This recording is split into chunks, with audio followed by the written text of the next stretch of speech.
Welcome to the Renaissance Woodworker and welcome back into my shop. So there has been an ongoing, we'll just call it discussion on the internet forums, on, well, print, anywhere people talk about woodworking, the topic of the bevel up versus the bevel down plane comes up. There are many people that are diametrically opposed on this and, staunchly for their particular model, and then there are a lot of us that are kind of right smack in the middle. What I have almost been a little disappointed to see is no one has really come out and given an opinion. Now, that's probably because the real answer, the truth, you ready for this, is that both are acceptable. I know I'm straddling the fence here, but I think you're going to find, as with everything, there are certain instances where bevel up works best and certain instances where bevel down works best. So the real question is, for somebody just getting into hand tools, somebody who has just recently discovered the beauty of hand planing, what is the best option for them to start? So let's examine them. The bevel up plane, and I don't know this for certain, but probably the first bevel up planes were the block planes. The idea behind a block plane being that it tackled end grain really well. And the lower your blade angle, the easier you are to come in and slice away the end grain. Got two block planes here. This is a low angle Lie-Nielsen block plane and a standard angle Veritas block plane. The Lie-Nielsen block plane, of course, has the typical 12-degree bed angle, meaning that the blade comes in at 12 degrees and the cutting action is dependent upon the angle of the bevel that's on the blade. So this blade is sharpened at 25 degrees. 25 plus 12 equals, what is that, 37 degrees. So my 37 degree is my total cutting angle. That angle excels at things like end grain, like this piece of sapele. You can get a nice clean cut and an end grain shaving. And beautiful, beautiful polished end grain surfaces. This same cut with the Veritas block plane with a higher angle is, as you can see, not as smooth. It doesn't want to cut as easily, and I'm really skewing my blade because essentially when you skew the blade, you are dropping that angle, that cutting angle, because just like the theory of switchbacks of a mountain, instead of trying to go straight up the mountain, if you switch back your way up, it's not nearly as steep a climb. And that's what you end up with when you skew the blade angle, skew the plane angle, you get a lower cut. So the block planes were really the first low angle planes, and they were designed for cutting end grain. And what is it that has inspired this growth of bevel up planes in the larger planes? Well, the first thing is probably the ability to alter that bevel up blade angle and totally change the way a plane cuts. And the perfect example for that is in the smoothing plane. We've got a Lie-Nielsen number 4 and a Veritas bevel up smoother. Now, my Veritas blade plane currently has, again, a 12-degree bed angle, but the blade that's in here has a 50-degree bevel angle on it. That gives me 62 degrees. See, I can do my math now. 62 degrees is an extraordinarily high angle. The higher the angle, the easier it is to cut without tear out. If you've got particularly wavy grain, crazy grain, with a really, really high angle, it hits the wood and the wood immediately curls and begins to break. That's why we call that little piece that goes in the back of the blade a chip breaker, because it kind of accelerates the curvature and the breakage of that fiber. As soon as the fiber breaks, it can no longer kind of telegraph down the board and lift out a chip. The same principle behind having a really tight mouth on the blade means that you can press down on the wood ahead of the cut and hold down those fibers and prevent them from chipping out down the length of the board. The high angle, again, breaks that chip much, much faster. So we've always known that high angle planes can do a good job of really figured and difficult grain woods. And we ended up with bevel down planes with higher angle frogs. The York pitch, or the 50-degree pitch, cants your blade up a little bit, and the angle is now made higher and more conducive to figured and difficult grained woods. And the instance of this is a typical 45-degree bedded angle that's typical for a bevel down plane. The blade itself is sharpened at 25 degrees, just an arbitrary good mix between edge strength and edge life. 25 degrees is really, really good. But that bevel has nothing to do with the angle of attack. The angle of attack is determined by the frog itself, hence that York pitch frog to make a smoother or easier cut on figured woods.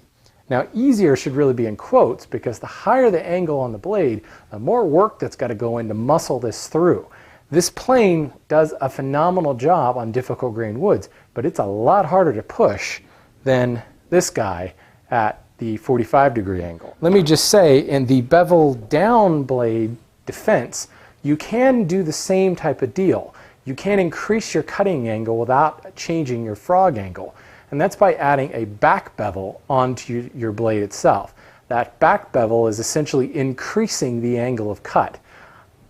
I've messed with this a little bit, and frankly, I've never been a really big fan of it because it feels like such a major, I mean, it's a permanent switchover when you do this. If you grind a bevel on the back of your blade, the only way you're going to get a flat back of that blade again is to grind the whole thing back down. So if you're going to do this, get a separate blade and commit to it. Frankly, you know, I've got a bevel up plane, so I've never needed to do that. So I think the area where the bevel up, bevel down plane debate has really been the hottest is in the jack plane realm. The low angle jack really has been made popular because the jack plane, you know, the expression jack of all trades, the jack plane is used kind of as a utility player and for many, many different applications.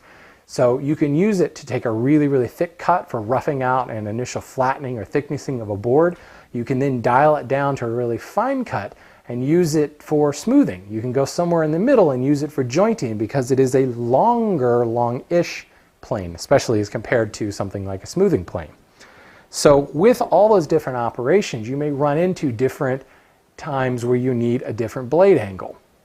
The beauty of the bevel up plane, right now I have, again, 12-degree bed angle, and I have a 38-degree bevel on my blade, which makes 45 degrees. In other words, it's the same cutting angle as my Lie-Nielsen bevel down jack plane.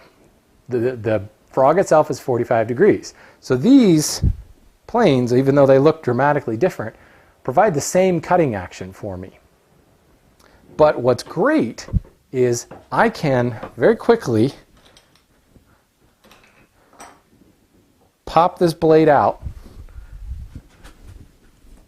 and I have another blade over here that's sharpened at a 25-degree angle. Pop it right back into the plane, and now suddenly this plane is set at 37 degrees, similar to our block planes.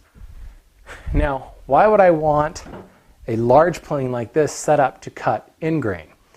It's not just in grain. You will find that the lower angle, sometimes it's going to be a lot easier to push. And if you've got a very agreeable board with straight grain and the grain direction is very clearly obvious and it doesn't change on you, save yourself some work and go to a lower angle. For that matter, softwoods also tend to like a lower angle. A little bit softer, they'll cleave a little bit easier. And this can save you a lot of effort and a lot of work. If you are taking a much thicker, heavier cut, a lot of times a lower angle can be useful too. Again, it's easier to push, but it may be harder to push because you're taking, you know, a thicker cut. This can save you a lot. Changing this blade is not quite as easy. If I were to put a back bevel on another blade and try to change it out, I have to, you know, pop off the lever cap just like I did with the bevel up. But now I have this whole other issue of this chip breaker that's attached to the blade. I've got to come in with a screwdriver, loosen this up, slide the chip breaker array, put a new blade in, tighten it up, slide it back into place, and go back to work. Now, I know that doesn't sound like a whole lot of work, but you know, if you're switching a cut, you know, for a couple of passes or for one board, and maybe you have to switch back and forth. We've all done it. We've just made do with a different blade angle and not switched out because of the difficulty associated with it. The other thing is the chip breaker on these bevel down planes. How close that chip breaker is to the blade really has a lot to do with how well it controls tear out. If the chip breaker's set back real far, it won't break the chip as quickly, and you could end up with more tear out on difficult woods. So the setting and adjustment of this needs to be precise in order for the planing you're doing. It's one more thing you have to take time to adjust. Bevel up planes do not have a chip breaker, so you can see it makes things just a little bit easier to play with.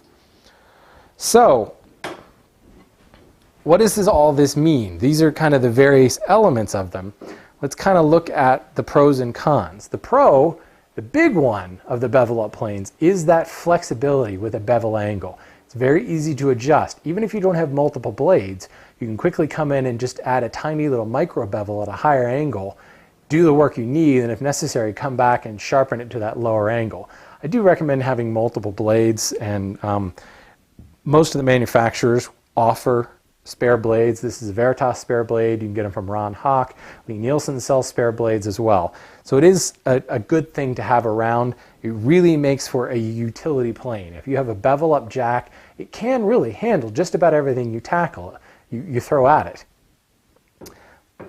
The bevel up planes, I think, are better suited for the entry-level hand planer.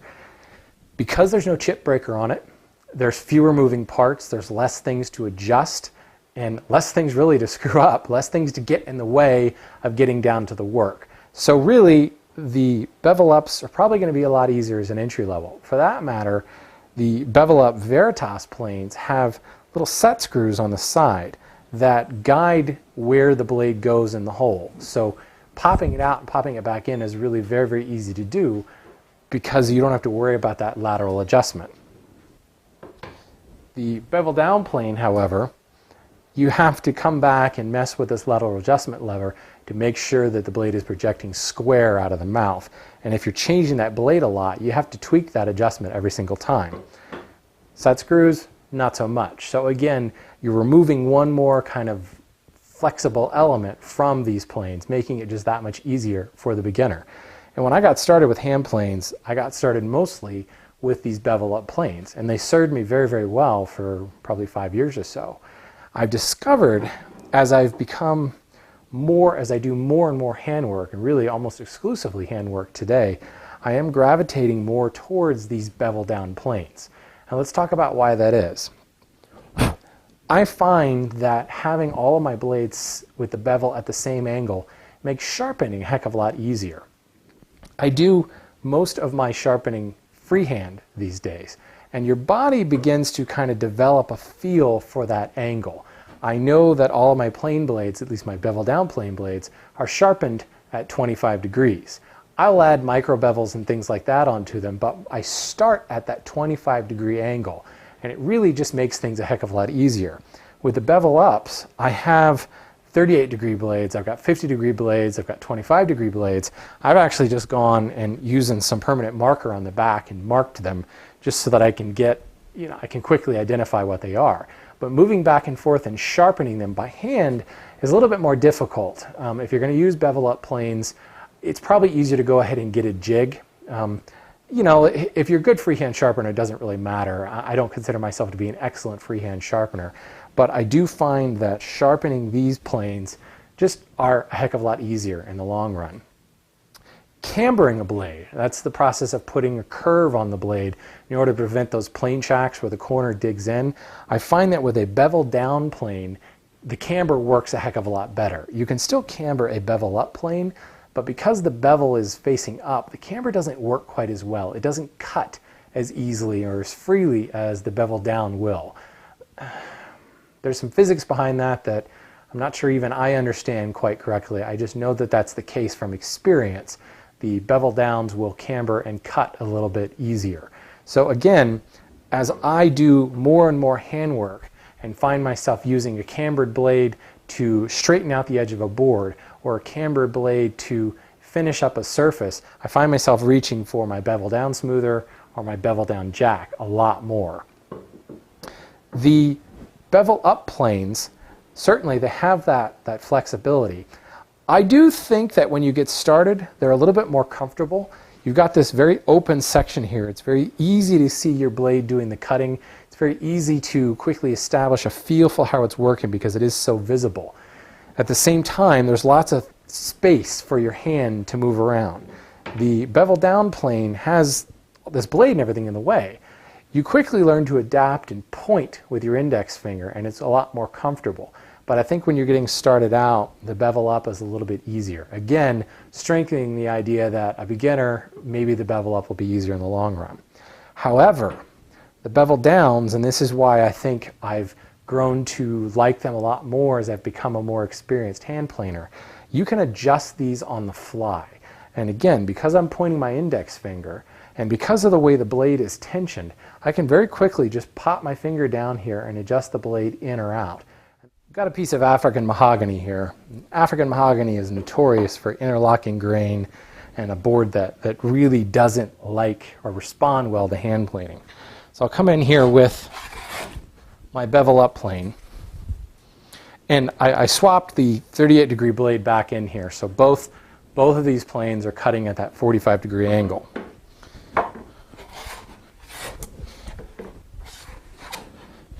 I can see that I'm definitely got a bow in this that's not cutting in the middle.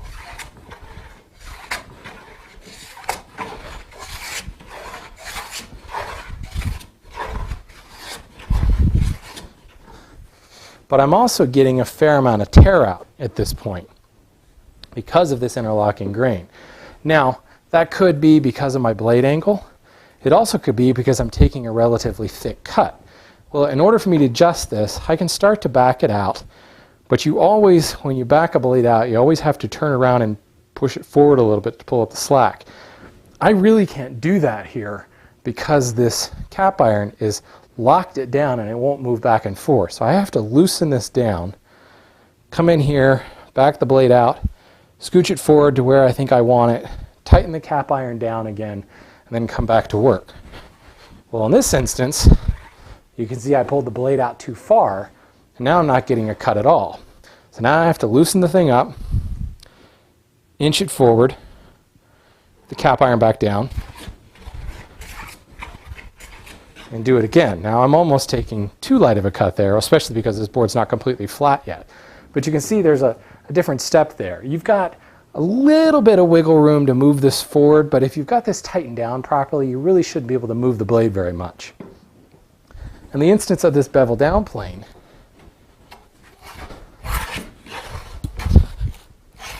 I can come in here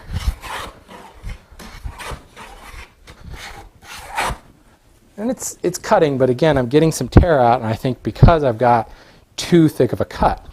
Well, what I can do, I don't have to touch the cap iron. I can just back the blade out using my index finger, and I'm going to go quite a ways. Move it forward just a little bit. And now I'm not cutting.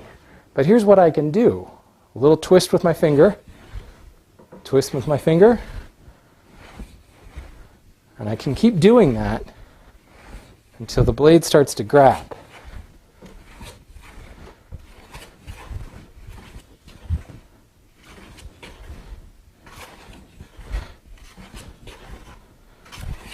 And I can really hone in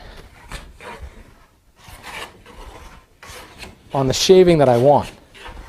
And I don't have to stop planing at all, just little adjustments.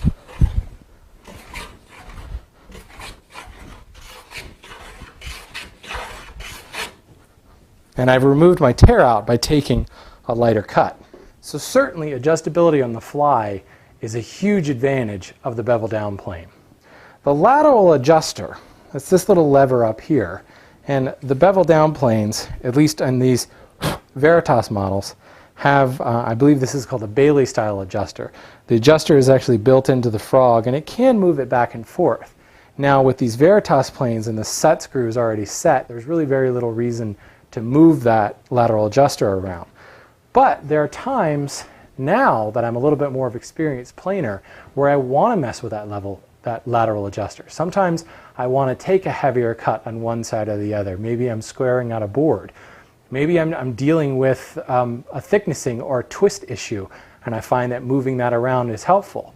Also, when I go through the exercise I just went through by slowly moving the plane forward, especially if you've just sharpened and you're setting it up, you can look down and you can see where the shaving is coming out, and just with the tiniest little adjustment, change that so you're getting center projection on it. I find that for the same reason that you have to tighten this lever cap down, I can't move this around without loosening up the cap. It makes the lateral adjustment a little bit harder. With tension on this, I also feel I get much greater feedback from that lateral adjustment lever. So I do find that while there's more of a learning curve with these planes, the finer adjustment that's possible with the bevel down makes it a really, really nice advantage when you have kind of overcome the initial learning curve and you kind of know what you're doing with hand planes. Now, there is a debate about sharpening of bevel up and bevel down planes. A lot of people will tell you that the bevel up plane has a different wear pattern and it will wear quicker than the bevel down plane. For that matter, the wear surface on a bevel up plane is on the back of the blade. That's the part of the blade we always want to keep flat, unless of course we're doing that back bevel I talked about earlier. The minute the back starts to wear and it's not flat anymore, it's very difficult to get a sharp edge. Now we are talking it does take time for this to happen, but when it does happen, there's a lot of flattening that needs to be done. The idea behind flattening the back of a blade is you should really do it once and never have to do it again. Now we all know reality is a little different. Sometimes you drop it, sometimes you put it on an unflat stone and you have to reflatten it. But really it's something that never gets done very often. As I understand it, and I'll say as I understand it because I have yet to really experience this in my time working with bevel up planes. But I know a lot of people who've been working with them longer than I have that have seen that wear pattern make it harder and harder for them to get a sharp edge. And essentially they're getting almost a back bevel, but it's not even a bevel. It's a rounding or a dubbing of the edge, making it really, really hard to get it sharp. So that is a potential issue to think about. Now again, in the life cycle of the woodworker, it is possible, if you're like me, as you become a little bit more advanced, you may end up switching over to the bevel down plane and you avoid that altogether because of the fact that we're tipped up and the cutting action is happening on the bevel since the bevel's down. And you're always sharpening that part when you sharpen it. The bevel up planes, in most instances, come with a much thicker blade because of the fact that there's no chip breaker, and the chip breaker adds a lot of spring tension into a blade and helps hold it rigid. You don't have that on the bevel up plane, so you end up with a thicker blade. I really like the thicker blades. I find that they're a little bit easier to freehand sharpen, but they also have a lot less vibration. Just more mass causes less vibration. Again, something that makes them easier for the beginning woodworker. The other advantage I'll say of the bevel up plane is that ability to go to the low angle. Maybe there's a way, I haven't figured out how it would work, but you cannot drop the cutting action of a bevel down plane below 45 degrees unless you change the frog. And I don't think I know of anybody that makes a frog that's less than 45 degrees. Then you'd be having to switch out the frog and you're talking screwdrivers and multiple screws and multiple adjustments, and that's just not practical while on the job. The ability to swap to something lower than 45 degrees is invaluable with a lot of woods. For easier cutting, in grain, beautiful straight grains, softer woods.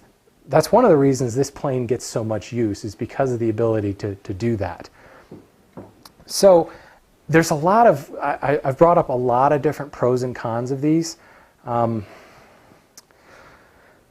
My pick, if you probably hadn't figured it out, now in my life cycle as a woodworker, I reach for my bevel down planes more than I do the bevel ups anymore.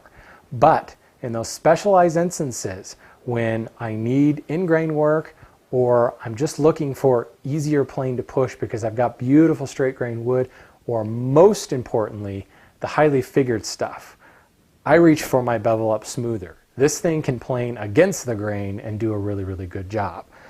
Now, a finely tuned bevel down smoother like this Lee Nielsen will do a really, really good job, but it will get tear out much faster than this bevel up one at 60 degrees. So, you know, for me, the bevel up planes now are much more of a specialty plane, which is kind of ironic because one of the big things going for them is their flexibility. And, you know, people say one plane can do the whole job because of the ability to change the blades. Now I find them to be much more specialty tools. I can take my jack plane and I can change angles based upon what I need specifically, maybe for a few cuts on a board. Or I can swap in a toothing blade and I can do toothing work, whether quick roughing of really highly figured stuff or majorly prepping for veneer work.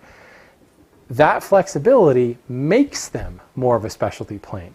For my workhorses that do all the work, it's my bevel down planes. The ability to adjust on the fly, to have fine-tuned lateral adjustment, far outweighs the flexibility of changing that bevel angle, in my opinion. And as I said, if the wear pattern issue is a problem, I'm going to have a much longer life, not longer life, but easier sharpening from years to come, I think, with the bevel down planes.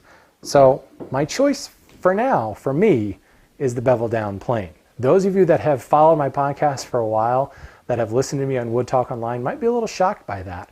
This is a realization that I've only come to in the past maybe 6 months. As I've started to work more and more with bevel down planes, I reach for them all the time now. But if you're getting started, you cannot beat Veritas bevel up planes. The set screws, the ease of adjustability, the ability to change the blade angle like that, it just makes the barrier to entry so low. So if you're looking to get into it, looking for that one plane, bevel up jack, you really can't beat it. You'll find yourself wanting more planes soon enough. So I hope that kind of demystifies some of this bevel up, bevel down stuff. Let me know if you have questions. Please put a comment in the blog and let me know of your own experience with bevel up and bevel down. And if I didn't address something, ask away. Send me an email, drop me a comment, find me on Twitter at RenaissanceWW. I'm happy to help.